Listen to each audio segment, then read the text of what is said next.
Estamos iniciando a nossa aula de hoje, a parte 2, relativa ao controle cultural no curso Controle Alternativo de Doenças de Plantas.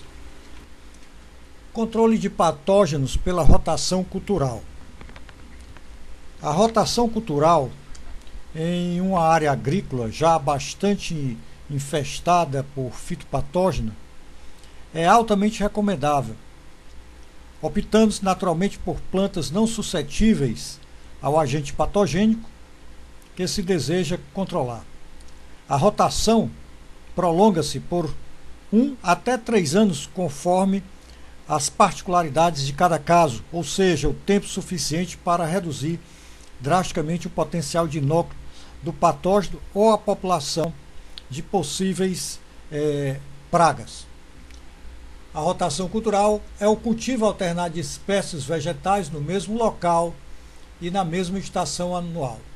É uma das práticas mais antigas e de grande utilização no Brasil. Ela tem como princípio de controle envolvido a supressão ou eliminação do substrato apropriado para o patógeno. É uma prática eficiente no controle de doenças que incidem particularmente sobre culturas de ciclo curto, desde que causada por patógenos que exerçam parasitismo obrigatório ou quase obrigatório. A exemplo, no primeiro caso, de fungos das ferrugens, dos carvões e dos oídios, e no segundo, de cercosporiose, septose e helmintosporiose. Durante a rotação de cultura, os fitopatógenos são eliminados parcial ou completamente. No caso de monocultivo, eles são mantidos numa concentração de inóculo suficiente para a continuidade de seu ciclo biológico, podendo causar eventualmente severas epidemias. Aspecto dos patógenos controlados pela rotação cultural. Eles sobrevivem pela colonização saprofítica dos restolhos culturais do hospedeiro. Não apresentam estruturas de resistência as quais poderiam mantê-los viáveis por vários anos no solo, à espera de uma nova oportunidade de infectar a planta hospedeira. A rotação, como recurso de controle, aplica-se a muitas bactérias fitopatogênicas, como Clavibacter michiganensis, do cancro bacteriano do tomateiro, e a maioria dos gêneros de nematóides fitoparasitas, todos parasitas obrigatórios, salvo aqueles que formam cistos, como Heterodera, ou que têm um número avultado de hospedeiro, como Meloidogene e Pratilencos. Apresentam esporos grandes, pesados, que são transportados pelo vento a distância relativamente curta. Apresentam esporos relativamente pequenos e leves, porém transportados pelo vento ou por respingos de chuva a distância relativamente grande. Apresentam poucos ou nenhum hospedeiro secundário. Apresentam habilidade de competição saprofítica. Como exemplo, temos o fungo Rhizoctonia solane, capaz de viver indefinidamente no solo, habitante natural da maioria dos solos. Este patógeno é dificilmente controlado pela rotação, pois, potencialmente, qualquer espécie vegetal alternativa integrante do sistema de rotação pode servir de substrato. Todos os patógenos com habilidade de competição saprofítica são de difícil controle por esta prática cultural. Estruturas de resistência. Oósporos, presentes em fungos do gênero Phytio e Phytophthora, Clamidósporos, presente em fungos do gênero Fusarium, Esclerócios, encontrado em Sclerotium, Sclerotinia, Macrofomina e Verticillium. Estas estruturas, ocorrendo livres no solo, podem manter-se viáveis após a decomposição completa dos restos culturais de seus hospedeiros. O período de viabilidade pode ser de 5 a 10 anos.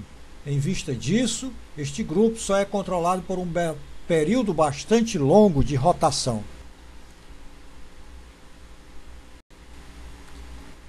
Apresentam muitos hospedeiros secundários. Alguns patógenos de órgãos aéreos apresentam ampla gama de plantas hospedeiras. Na maioria das vezes, patógenos deste grupo podem colonizar saprofiticamente este substrato. Serve de exemplo Gibberella zea e Piriculária oryza.